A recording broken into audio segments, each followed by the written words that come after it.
Top of the morning to y'all. Let's see what a pagan king says about a heavenly kingdom and our Father.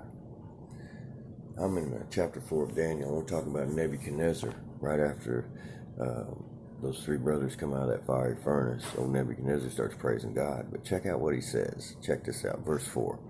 Nebuchadnezzar the king, unto all people, nations, and languages that dwell in all the earth, peace be multiplied unto you. I thought it good to show the signs and wonders that the high God hath wrought toward me. How great are his signs, and how mighty are his wonders?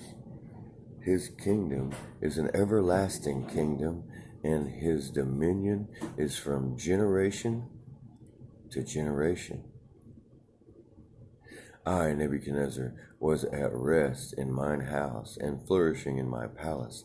I saw a dream which made me afraid, and the thoughts upon my bed, and the visions of my head troubled me. Therefore made I a decree to bring all the wise men of Babylon before me, that they might make known unto me the interpretation of the dream.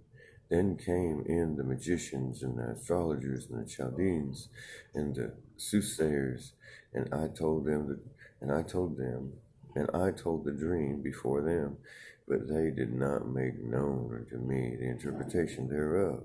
But at the last Daniel came before me, whose name was Belshazzar, according to my God. See? Fake God. And in whom is the spirit of the holy gods.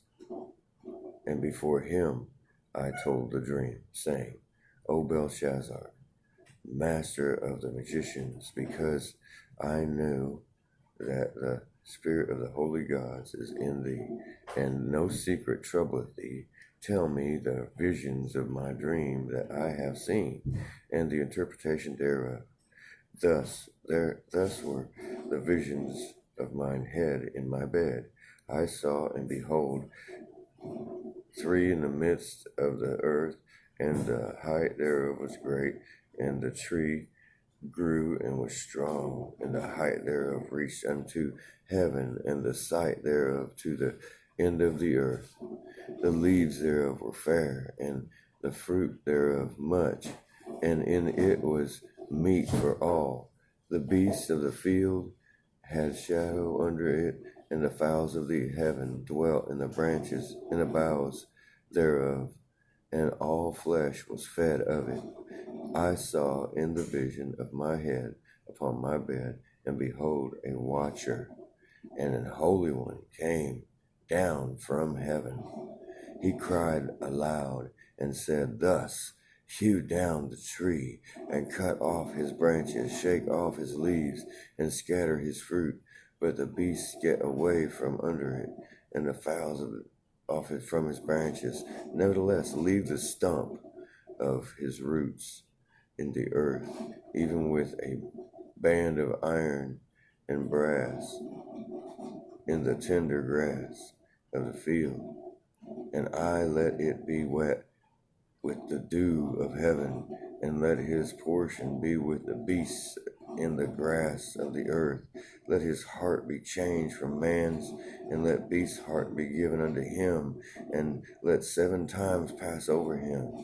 This matter is by the decree of the watchers, and the demand by the word of the holy ones, to the intent that the living may know that the Most High ruleth in the kingdom of men, and giveth it to whomsoever he will, and setteth up over it the basest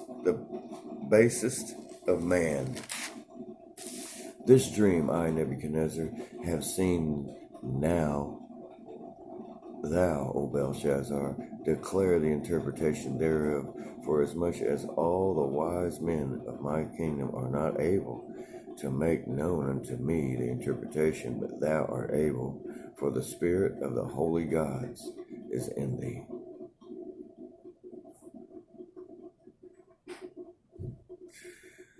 So Daniel just goes on to tell him, or Belshazzar goes on to tell him how the Lord is going to put him in the field with the animals for 7 years. Yep. And the morning dew will drip off his back. He's going to eat grass just like the cows out in the field for 7 years. This is going to happen to him. You go ahead and you finish reading that chapter 4. It's a good read. But there's something that popped out to me this morning in this read that I was really wanting to point out to you guys, because it's an awesome read right there where he says, how great are his signs, talk about our God, Elohim, how great are his signs, and how mighty are his wonders. His kingdom is an everlasting kingdom, and his dominion is from generation to generation. He's the same yesterday, today, and forever. He changes not. And he loves us as long as we love him. So get you a Bible and show him how much you love him, and read and pray and spend some time with him today. Peace, y'all. You guys have a good day. Love you.